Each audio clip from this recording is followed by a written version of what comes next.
welcome to the Tabletop Games blog topic discussion. Play and pass.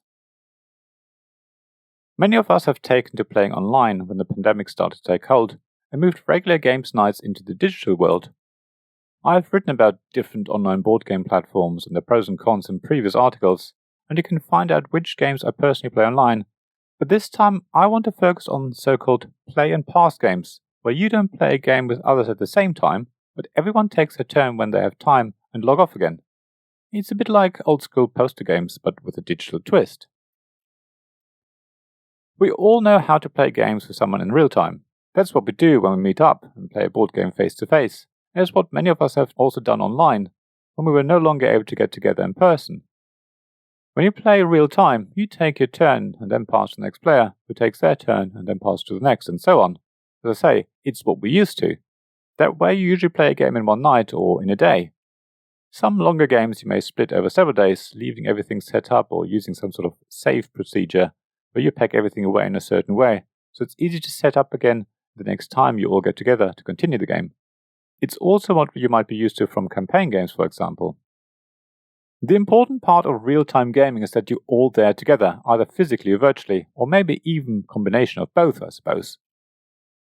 Play and pass is different. Yes, you still take your turn and then pass to the next player, but that player is probably not there with you, and isn't even there at the end of a voice, video, or other chat.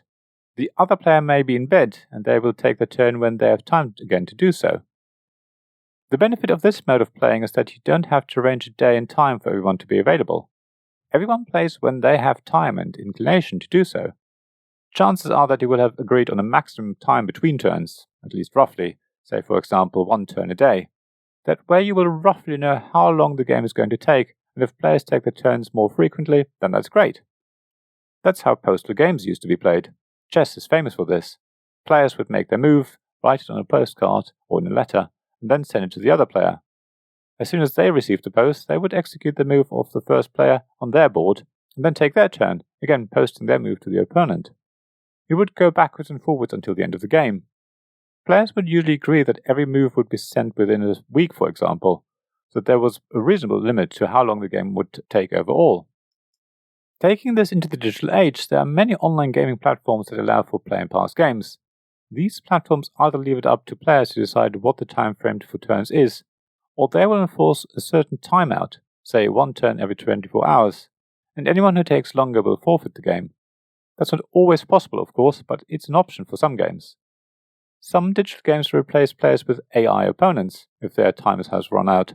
That can be quite confusing at first, but it's useful as the other players can continue to play and don't just happen to win by default simply because the other player took too long. It's a more satisfying way of ending a game because you get to play to the end and don't stop it early. Other platforms implement a sort of very long chess clock, where every player has a certain amount of time for the whole of the game. As soon as a player has taken and confirmed their turn, their clock would stop and the next player's clock start. For play and pass games, these clocks are usually set to a number of days depending on how frequently players believe they will be able to take their turns, because if someone isn't around for a while, their clock will continue to tick down mercilessly. Using a chess clock is also useful in real-time online games, but is less popular there. However, for longer games it can be useful to set a number of hours for every player to complete the game in, so that everyone can be assured that the game will finish by a reasonable time in the evening and not drag on into the early hours of the next morning. I do love play and pass games, but I do always make it clear that I will take a few turns a week. I will aim for 1 turn a day, so 7 turns in a week, and I often play more quickly than that, but I don't always have the time, so I want to set the right expectations from the start. To be able to successfully have a play and pass game, you need to be able to easily see what other players have been doing, and generally what has happened in a game up to the point when it's your turn again. In a card game, for example, it's important that you can check discard piles, because it's unlikely you will remember what you played the day before, for example. So games whose rules forbid looking at discarded cards don't usually work well in a play and pass format for that reason. However, it is important to try and remember your strategy when gaming in a play and pass format. It's not always easy though, and I find that I usually just play a single turn, meaning that I take an action that makes sense at that point in time, rather than considering the strategy that I might have had in my head at the beginning of the game, but have since forgotten. Of course, some games lend themselves more easily to play and pass, while others are really only possible in real-time setting. Yet, I do think there's a lot to be said for play and pass. It has allowed me to play a lot of games with a lot of different people and learn new things with each game. It also allows me to play some games more often before I review them, which is useful to me. So, if you haven't tried playing Past yourself, then give it a try. You may find it another way of playing your favorite games or learning new ones.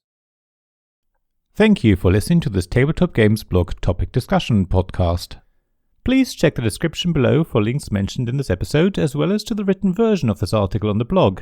If you enjoyed this episode, please subscribe, give us some stars or leave a review. Please also tell your friends about me, and if you want to offer financial support, check out my Patreon and Ko-fi pages, links to which you'll find in the blog at tabletopgamesblog.com. So thank you again for listening, and I hope to see you again soon. This podcast was made possible by the generous help of my Patreon supporters. Royal Patrons, Nicholas Higgins and Sean Newman. Magic Champion Zeb Hicks. Castle Guards David Miller and James Naylor. Dice Masters Alex Bardi, Paul Grogan and Robin Kay. And Shining Lights Gavin Jones, Sarah Reed, Richard Simpson and Tim Vernick.